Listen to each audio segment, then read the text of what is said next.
মুহতারাম হাজিরিন, মহান আল্লাহ তাআলা পবিত্র কোরআনে ইরশাদ করেছেন, আউযু বিল্লাহি মিনাশ শাইতানির রাজীম, বিসমিল্লাহির রহমানির রহিম, বাল তুসিরুনাল হায়াতাদ দুনিয়া ওয়াল আখিরাতু খায়রু ওয়া আবকা। আল্লাহ তাআলা আমাদের পরিচয় দিচ্ছেন যে বরঞ্চ তোমরা কি করো, তুসিরুনাল হায়াতাদ দুনিয়া, দুনিয়ার জিন্দেগিকে প্রাধান্য দাও, ওয়াল আখিরাতু খায়রু ওয়া আবকা, অথচ আখিরাত হচ্ছে সর্বোত্তম এবং চিরস্থায়ী। আল্লাহ তাআলা বলে দিচ্ছেন যে আমাদের স্বভাব হচ্ছে দুনিয়া দুনিয়া দুনিয়া করা, দুনিয়াকে প্রাধান্য দেওয়া, অথচ আখিরাত হচ্ছে কি সর্বোত্তম এবং চিরস্থায়ী। তাহলে এর অর্থ কি দাঁড়ায়? এর অর্থ দাঁড়ায় এই যে আমরা আসলে এই দুনিয়া নিয়ে যত ভাবতে থাকি, আসলে এটা একটা মায়ার জাল, এটা এক ধরনের প্রতারণা, এটা একটা সাময়িক ভোগের বিষয়। মূলত চিরস্থায়ী সুখ শান্তি যদি আমরা পেতে চাই, তাহলে কি হবে? আখিরাতটাই হচ্ছে আসলে আমার চূড়ান্ত ঠিকানা। সুখ যদি চাই, আখিরাত কেন্দ্রিক জীবন গড়ি, শান্তি চাই, আখিরাত কেন্দ্রিক জীবন গড়ি। আমি যদি নিজেকে পরিশুদ্ধ করে আখিরাতকে প্রাধান্য দিয়ে আমার জীবনকে সাজাতে পারি, তাহলেই আমরা ধন্য হব, তাহলেই আসলে আমাদের প্রকৃত সুখ শান্তির ঠিকানা আমরা পাবো। এটা শুধু এই আয়াতে নয়, হয়তো হুবহু এক অর্থেও নয়, বিভিন্ন আয়াতের মূল বিষয়টি এটা, লিয়াবলুয়াকুম আইয়ুকুম আহসানু আমালা। এই আয়াতেও, সূরা মুলকের এই আয়াতের মধ্যেও কিন্তু আল্লাহ তাআলা বলেছেন, আল্লাযী খালাকাল মাউতা ওয়াল হায়াতা লিয়াবলুয়াকুম আইয়ুকুম আহসানু আমালা। তার অর্থ দ্বারা এই যে আমাদের এই জীবনটা চিরস্থায়ীভাবে থাকবে না। আমাদের মৃত্যু, আমাদের জীবন, এটা আল্লাহ তাআলা সৃষ্টি করেছেন, দিয়েছেন এই কারণে যে দেখবেন যে আমাদের মধ্যে নেক আমলের দিক দিয়ে কে সেরা। তার অর্থ হচ্ছে নিশ্চয়ই এটার একটা হিসাব হবে, নিশ্চয়ই এটা একটা রেজাল্ট দেওয়া হবে, একটা ফাইনাল একটা রেজাল্ট আমরা পাবো। সেই কারণে আল্লাহ, এবং সেই ফাইনাল রেজাল্টটাই হচ্ছে কিয়ামতের দিন আখিরাতের ময়দানে বা চূড়ান্ত আখিরাতের জীবনে যদি আমরা ওই রেজাল্টটা ভালো পাই, ডান হাতে আমলনামাটা পাই, তাহলে আমরা ধন্য হব। অন্য আয়াতে আল্লাহ তাআলা বলেছেন, ওমা খালাকতুল জিন্না ওয়াল ইনসা ইল্লা লিয়াবুদুন। আমি জিন এবং ইনসান, ওমা খালাকতুল জিন্না ওয়াল ইনসা, জিন জাতি এবং মানব জাতিকে সৃষ্টি করি নাই একমাত্র এই উদ্দেশ্য ছাড়া যে তারা আমার ইবাদত করবে, অর্থাৎ কেবলমাত্র আমার ইবাদতের জন্যই সৃষ্টি করেছে। ও আমার বন্ধুরা, ও আমার ভাইয়েরা, এবার একটু চোখ বন্ধ করুন আর ভাবুন আপনি কিভাবে জীবন যাপন করতেছেন। আল্লাহ তাআলা স্পষ্টভাবে বলে দিয়েছেন যে একমাত্র ইবাদতের জন্য আমাদেরকে সৃষ্টি করা হয়েছে। আবার অন্য আয়াতে বলা হচ্ছে, কে তোমাদের মধ্যে নেক আমলের দিক দিয়ে সেরা, সেটা যাচাই বাছাই করার জন্য এই জীবন দিয়েছেন। আবার অন্য আয়াতে বলে দিচ্ছেন যে তোমরা দুনিয়ার জীবনকে প্রাধান্য দিলেও আখিরাতই হচ্ছে সর্বোত্তম এবং চিরস্থায়ী।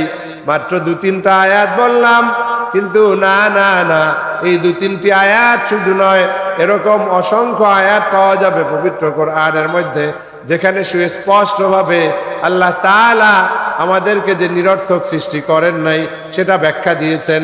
আল্লাহ তাআলা বারবার মনে করে দিয়েছেন যে আমাদেরকে নিরর্থক সৃষ্টি করেন নাই, আমাদের সৃষ্টি করার পিছনে একটা নির্দিষ্ট উদ্দেশ্য রয়েছে। কখনো সুস্পষ্টভাবে সেই উদ্দেশ্যের কথা বর্ণনা করেছেন, কখনো আখিরাতমুখী জিন্দেগি যাপন করার জন্য আল্লাহ তাআলা বলেছেন।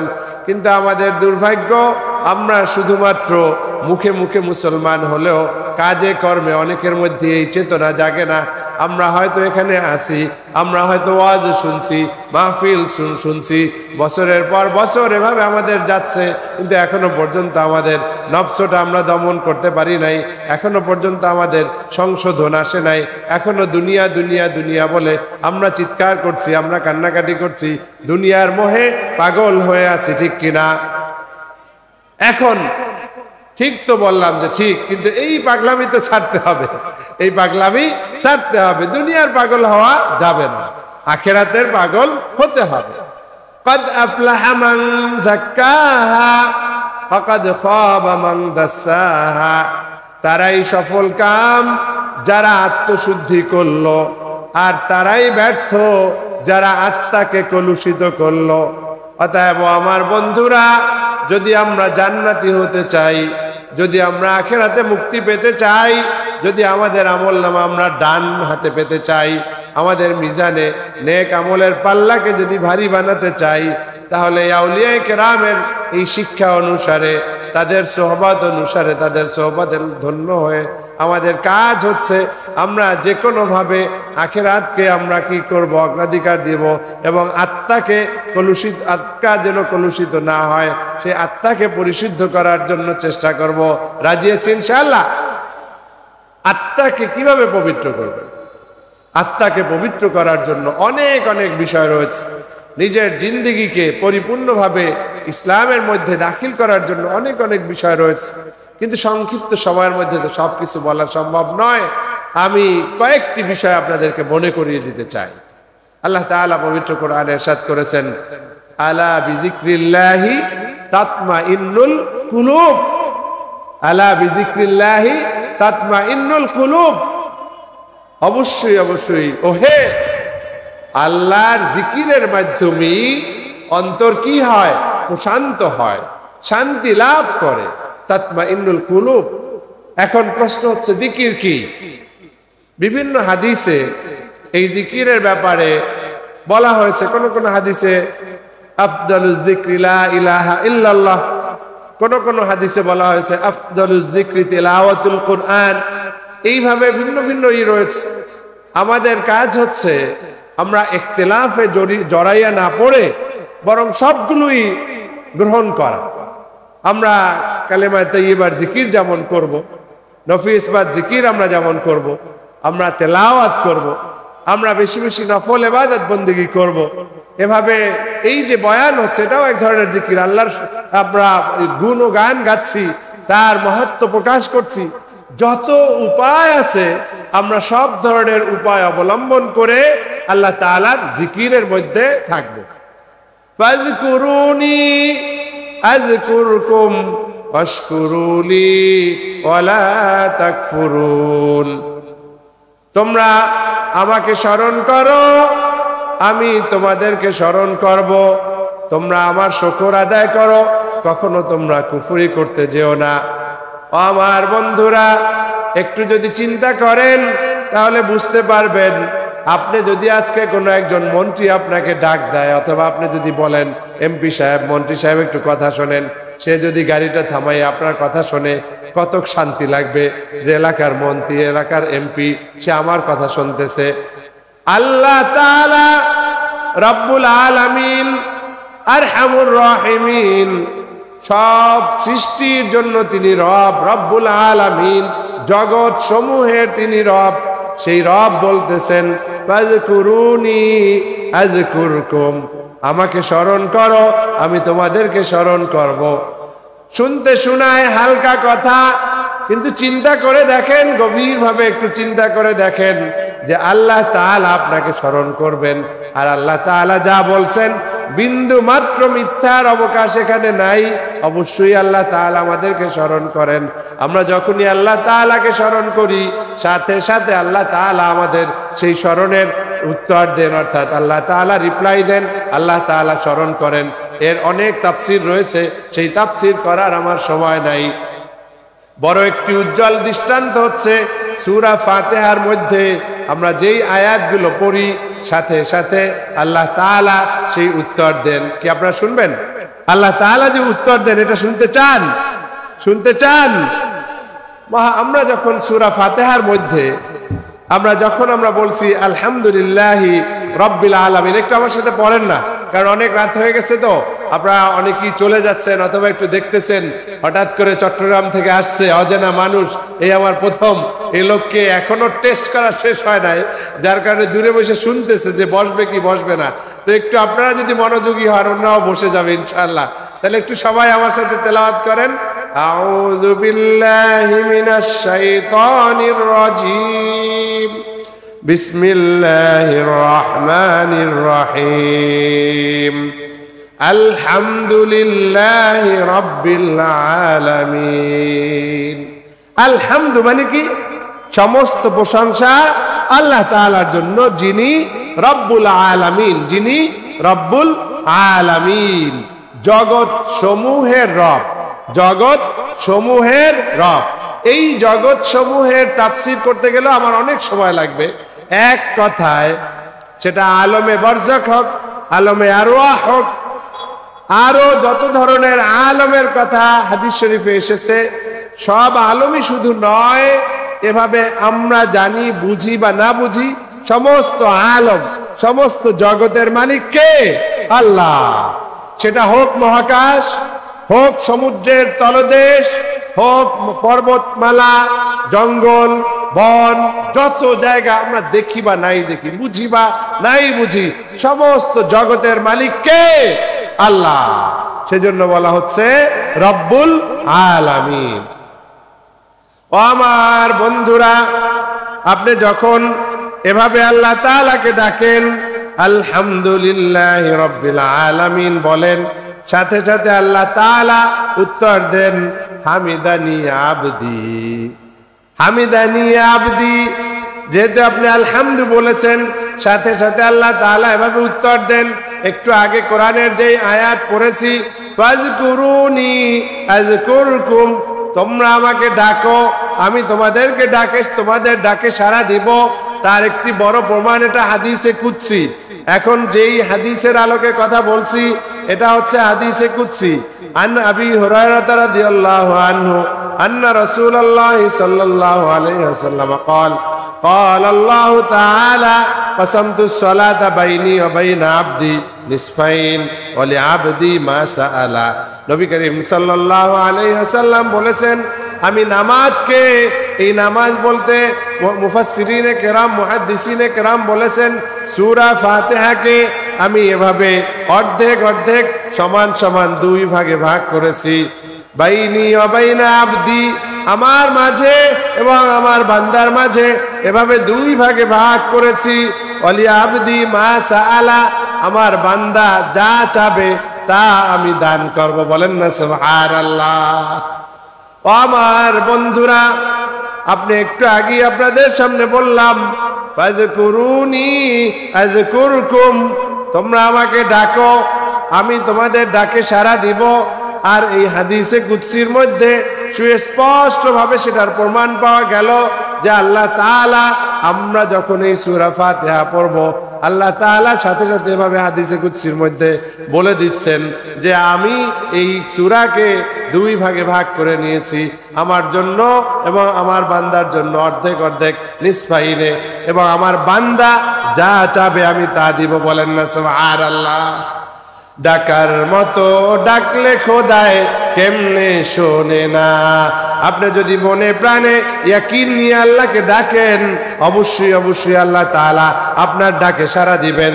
উদউনি আস্তাজিব লাকুম, বলেন উদউনি আস্তাজিব লাকুম, তোমরা আমাকে ডাকো, আমি তোমাদের ডাকে সাড়া দিব। একদিকে বলছেন ফাজকুরুনি আযকুরকুম, আবার অন্য আয়াতে বলছেন উদউনি আস্তাজিব লাকুম। এক আয়াতে বলছেন আমার জিকির করো, আমি তোমাদেরকে স্মরণ করব। অন্য আবার আয়াতে বলছেন উদউনি আস্তাজিব লাকুম, তোমরা আমাকে ডাকো, আমি তোমাদের ডাকে সাড়া দিব। আর সেটার প্রমাণ এই হাদিসে কুদসি, অর্থাৎ এই হাদিসের শুরুতেই আল্লাহ তাআলা বলে দিচ্ছেন ওয়ালি আবদি মা সাআলা, আমার বান্দা আমার কাছে যা চাইবে আমি তা দান করব। বলেন না সুবহানাল্লাহ। ও আমার ভাইয়েরা, বিশেষ করে যারা রিকশা চালাও, যারা অভাবী, যারা দুঃখী, যারা সাধারণ ভাবে কোনোভাবে আয় রোজগার করো, তুমি যদি মাহবুদকে চিনতে পারতে, তুমি যদি আল্লাহ তাআলার শান মান বুঝতে পারতে, তাহলে হয়তো তুমি দাঁড়ে দাঁড়ে এভাবে কান্নাকাটি করতে না, মানুষের কাছে এভাবে ধর্ণা ধরতে না। তুমি জানো না বলে আজকে আসল মালিকের কাছে তুমি হাত পাততেছো না। তুমি এখানে ঘোরো, ওখানে ঘোরো, সেই মালিকের যার কাছে চাও তার কাছে তো সবকিছু পাওয়া যায় না। কিন্তু তুমি যদি এই হাদিসের, ওই কোরআনের এই আয়াত অনুসারে আল্লাহর কাছেই চাইতে থাকতা, ভালো করে চাইতে জানতা, চাইতে পারতা, তাহলে তোমার অভাব থাকতো না। কারণ আল্লাহু আল গনি, আল্লাহ তাআলাই হচ্ছেন একমাত্র এমন ধনী, স্বয়ং সম্পূর্ণ ধনী, যার কারো কাছে চাওয়া লাগে না। আল্লাহুস সামাদ, আল্লাহ তাআলা এমন একজন মানুষ, এমন একজন সত্তা, আল্লাহ তাআলা এমন সত্তা যিনি হচ্ছেন অমুখাপেক্ষী, কারো কাছে তার কোনো ধরনের কোনো কিছু চাইতে হয় না। আমরা যদি চাই একমাত্র আল্লাহর কাছে চাবো, আল্লাহ তাআলা যদি আমার ডাকে সাড়া দেন তাহলে আমার জীবন ধন্য হবে। অতএব আসুন আমরা আউলিয়া কেরামের দেখানো পথ অনুসারে, তারা যেভাবে সকাল সন্ধ্যা শুধু নয় সর্ব অবস্থায় নানাভাবে জিকির আজকারের মধ্যে থাকতেন, তেলাওয়াত করতেন, দুরূদ শরীফ পড়তেন, ইস্তেগফার পড়তেন এবং আরো অন্যান্য নেক আমল করতেন, আমরা যদি এভাবে করি, এভাবে করে করে আল্লাহ তাআলার সাথে যদি সম্পর্ক স্থাপন করতে পারি, তাহলে আমরা হাতে নাতে এভাবে পেয়ে যাব অনেক বিষয়। সরাসরি আমরা দেখতে পাবো যে আল্লাহ যা বলেছেন সেটা আসলে আমার জীবনেও এটা খেটে যাবে, বাস্তবায়ন হয়ে যাবে। আল্লাহ তাআলা সেই তৌফিক দান করুন, বলুন আমিন। তাহলে এই হাদিসে কুদসির শুরুতেই আল্লাহ তাআলা বলছেন যে সূরা ফাতিহাকে দুই ভাগ করে দিয়েছি, যে একটা হচ্ছে আমার জন্য, একটা অংশ হচ্ছে বান্দার জন্য, আর বান্দা যা চাবে তাই দিবে।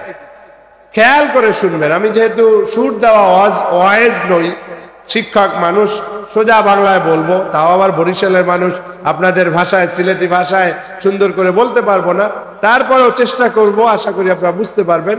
খেয়াল করবেন, আমি যখন এই হাদিসটি শেষ করব, শেষে এসে দেখবেন যে গুনবেন যে টোটাল কয়বার আল্লাহ তাআলা বলতেছেন ওয়ালি আবদি মা সাআলা, ওয়ালি আবদি মা সাআলা, ওয়ালি আবদি মা সাআলা। আল্লাহু আকবার। এই ছোট্ট একটি হাদিসের মধ্যে দেখা যাচ্ছে যে অন্তত পক্ষে 3 বার আল্লাহ তাআলা এই কথাটা বলছেন যে আমার বান্দার জন্য তাই থাকবে যা তা চাইবে। বলেন না সুবহানাল্লাহ। তাহলে আপনার কাছে আর কি প্রমাণ দরকার? একদিকে কোরআনে বলছেন উদউনি আস্তাজিব লাকুম, আবার বলছেন ফাজকুরুনি আযকুরকুম, আবার এই হাদিসে কুদসির মধ্যে, ছোট্ট একটি হাদিসের মধ্যে বারবার বলতেছেন ওয়ালি আবদি মা সাআলা। তাহলে আমি আপনাদের কাছে আহ্বান জানাতে চাই যে আল্লাহ তাআলার কাছে চাওয়া শেখেন, দোয়া করতে শেখেন, আল্লাহকে ডাকতে শেখেন, আল্লাহর সাথে সম্পর্ক স্থাপন করতে শেখেন। তাহলে আপনার অভাব দূর হবে, অবশ্যই দূর হবে। আপনার যত দুঃখ দুর্দশা সেগুলো মোচন হবে এবং আপনার দোয়া কবুলের মাধ্যমে যদি আপনি এভাবে আউলিয়া ইকরামের মতো মুস্তাজাবুদ দাওয়াত হতে পারেন, তাহলে তো এটাই আপনার জীবনের শ্রেষ্ঠ উপহার। আল্লাহ তাআলা আমাদেরকে মুস্তাজাবুদ দাওয়াত হিসেবে কবুল করুক, বলুন আমিন। ও আমার বন্ধুরা, আমরা অন্য একটি হাদিস মনে উঠে গেছে, আমি সেটা বলার পরে এই হাদিসে আবার ফিরে আসব। আমি শুধু সারমর্মটা ওখানে বলতেছি, ওটাও হাদিসে কুদসি। অর্থাৎ এই দুনিয়ায় যত বনি আদম আছে, আদম সন্তান আছে এবং যত জিন আছে, তারা যদি একত্রিত হয়, এক জায়গায় একত্রিত হয়, সঈদিন ওয়াহিদ, কোনো একটা উঁচু জায়গায়, কোনো একটা উপত্যকায় যদি তারা একত্রিত হয়, একত্রিত হয়ে যার যা খুশি সেটা যদি তারা চাইতে থাকে, যার যা খুশি, চিন্তা করে দেখেন, 600 কোটি বলেন, 800 কোটি বলেন, সারা পৃথিবীর, শুধু মুসলমান না, সবাই, বনি আদম মানে তো সবাই, সবাই। এখন সবার চাহিদা কি এক? সবার চাহিদা কি এক? না। কেউ চায় BMW, কেউ চায় রাজপ্রাসাদ, কেউ চায় মন্ত্রিত্ব, কেউ চায় এমপিগিরি, এক একজনের এক একটা স্বপ্ন। আল্লাহ তাআলা বলছেন হাদিসে কুদসির মধ্যে, যার যা খুশি সে চাইলো এবং আমি সবকিছু যদি তাদেরকে দিয়ে দেই, 1000 কোটি, এই শত শত কোটি মানুষকে যা যা দেওয়ার সব চাইতেছে সেগুলো আমি দিয়ে দেই।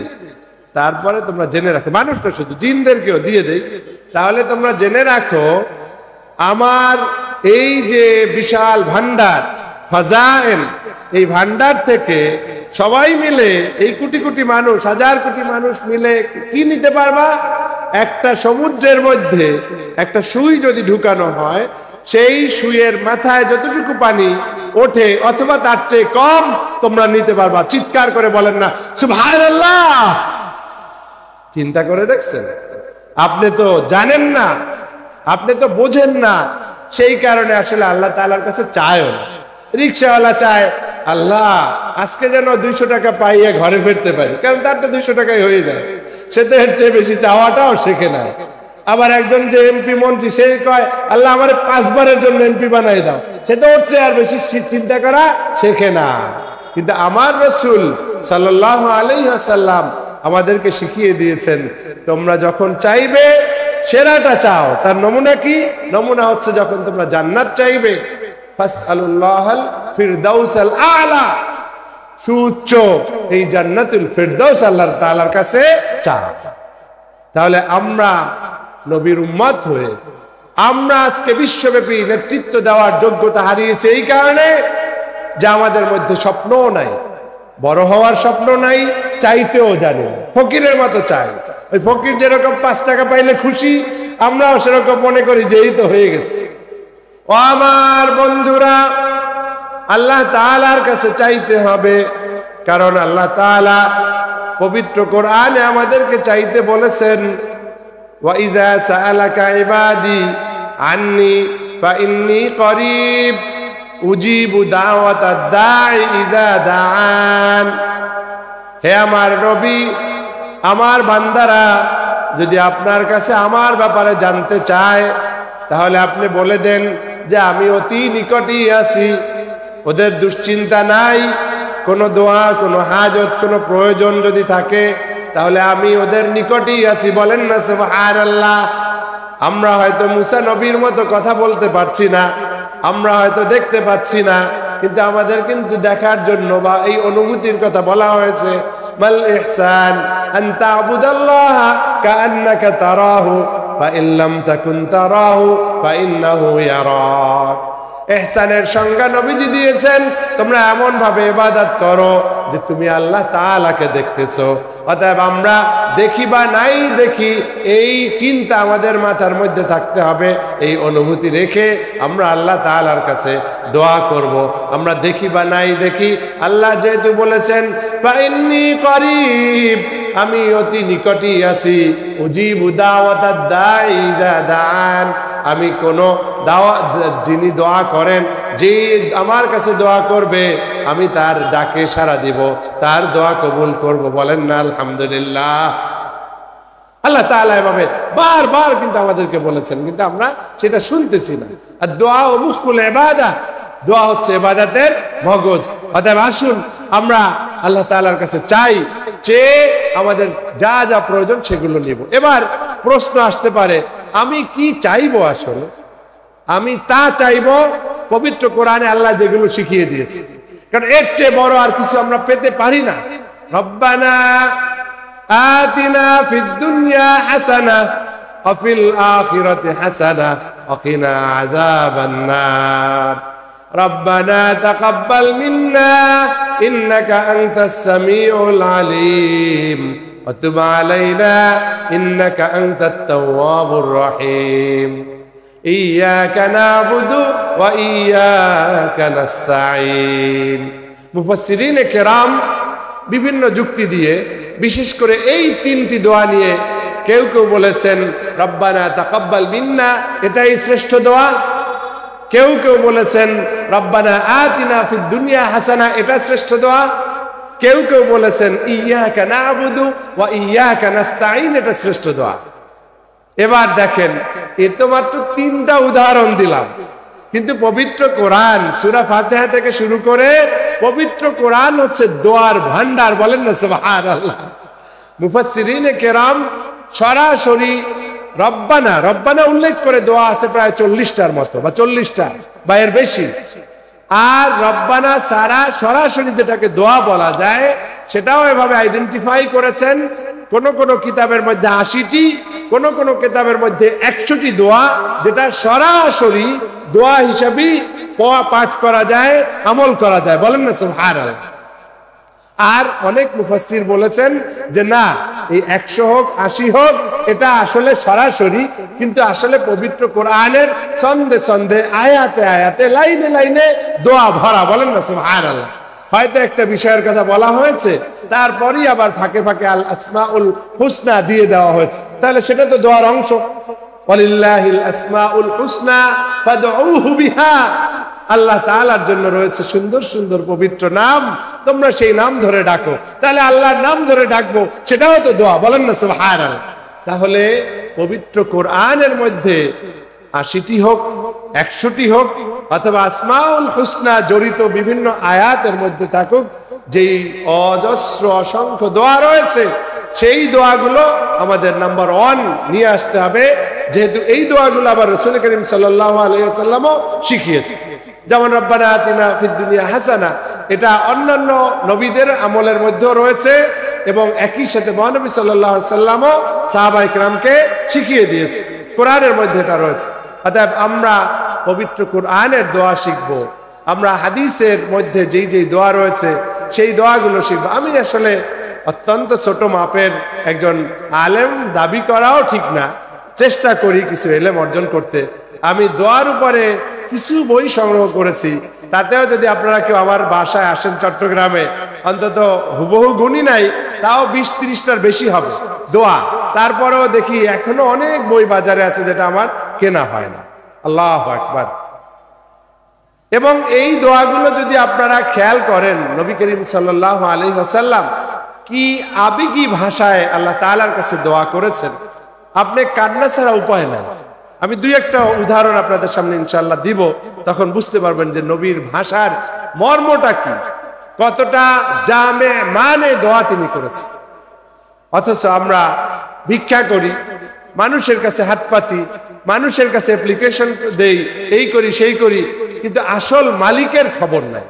একটা গল্প বলবো, এই গল্পটা আপনারা অনেকেই জানেন, আমার আগের বক্তারাও হয়তো বলেছেন। এই গভীর রাতে যে কয়জন এখানে বসে আছেন বা ঘুমান নাই, শুনতেছেন, আমি আপনাদের জন্য বিশেষ করে দোয়াও করবো আমার আলোচনার পরে, আল্লাহ তাআলা যেন আপনাদেরকে এই গল্পের শিক্ষা নিয়ে আপনারাও সেরকম আল্লাহর কাছে চাইতে পারেন। গল্পটা আপনাদের জানা, সবারই জানা, তারপর আমার মুখ থেকে শুনলে হয়তো একটু ভিন্ন মজা পেতে পারেন। এক ফকির কি করতে গেছে? খয়রাত, বরিশালা ভাষায় আমরা বলি খয়রাত চাইতে গেছে, মানে ভিক্ষা করতে গেছে রাজার দরবারে। কার দরবারে? রাজার দরবারে। এখন সিকিউরিটি গার্ড, সে তো রাজার চেয়েও একটু ভাবসাব নিয়ে থাকে অন্যদেরকে ঠেকানোর জন্য, এখন ঢুকতে দিবে না, ফকিরকে ঢুকতে দিবে না। এখন ফকিরও তো নাসর বান্দা, সে ঢুকবি, কারণ তার হাজত আছে, প্রয়োজন আছে, তার লাগবেই কিছু টাকা পয়সা, এখন সে ঢুকবে। যাই হোক, গার্ড শেষে বিরক্ত হয়ে বলছে যে রাজা তো বাসায় নাই, রাজা একটা আমলে আছে, এই অবস্থায় কারোর সাথে দেখা করা যাবে না। বলে কোথায় আমলে আছে, কি করে আমার একটু বলো না। সে যেভাবে হোক ফকিরের এই তালে পয়রা, ফকির এমন ভাবে বলছে কাকুতি মিনতি করে, না বইলে আর পারে না, বলছে এই যে সামনে যাও, মসজিদে আছে। এখন ভাবতেছে রাজা, সে মসজিদে কি করে, সে নামাজ রোজা করে নাকি? আমাদের দেশে আছে না, এমপি মন্ত্রী হয়ে গেলে মনে হয় যেন তার আর নামাজ লাগে না, এরকম অনেক এমপি মন্ত্রী আছে না? নাই? আছে, মনে করে সে সব কিছু হয়ে গেছে, আছে কি নাই? তাহলে এখন ওই ফকির তো ওই চিন্তা করে দেখে যে রাজা আবার মসজিদে কি করে। সে খুব কৌতূহল নিয়ে আস্তে আস্তে আস্তে আস্তে করে পিছনে গিয়ে দেখতেছে অঝোর ধারায় রাজা কাঁদতেছে। আল্লাহ, আমার এরকম পুরো এলাকা জুড়ে, এই হাজার হাজার মাইল জুড়ে তুমি শস্য দাও, আল্লাহ পানি দাও, আল্লাহ সবাই চাকরির ব্যবস্থা করো, আল্লাহ এই করো। এখন এই ফকির, আমি কোন ফকির? এই তো বড় ফকির রাজা, আমি চাই আল্লাহ রাস্তায় 2টা টাকা দেন, আল্লাহ রাস্তায় 5টা টাকা দেন। আর এই ফকির চাইতেছে পুরো রাজ্যে শস্য দেন, পুরো রাজ্যে এটা করেন সেটা। খুব গভীর মনোযোগ দিয়ে শুনতেছে যে এই বড় ফকিরটা কি কি চাইতেছে, সেটা আরো ভালো করে শুনতেছে। যখন বারবার এই কথা শুনে কতক্ষণ ইয়া রব ইয়া রব বলে, আর একটু হলেই বলে পুরো এলাকা পানি দেন, পুরো এলাকায় সুন্দর বায়ু দেন, পুরো এলাকায় শস্য দেন, এই দেন সেই দেন। কান্না মোটে থামে না, ফকিরের অন্তরের মধ্যেও কান্না শুরু হয়ে গেল। ফকির বোঝা শুরু করে দিয়েছে, আমি ভেবেছিলাম আমি ফকির, কিন্তু আমি যাকে রাজা ভেবেছিলাম ও তো রাজা না, ও তো আমার চেয়ে আরো বহু গুণ বেশি ফকির। কারণ আমি তো 5 টাকা পাইলেই খুশি থাকি। আর এই ফকির তো বড় ফকির, ও তো 5 টাকা 10 টাকা চাইতেছে না, ও তো দুনিয়ার যা যা লাগবে সব আল্লাহর কাছে চাইতেছে। এইবার ফকিরের মধ্যে জজবা তৈরি হয়ে গেল, ফকিরের মধ্যে পুরো একটা জজবা তৈরি হয়ে গেল। আমি তো আমার আসল মাওলাকে চিনতে পারি নাই বলে এই দুনিয়ার রাজা বাচ্চাদের পিছনে পিছনে ঘুরতেছি, সেই কারণে 10 বছর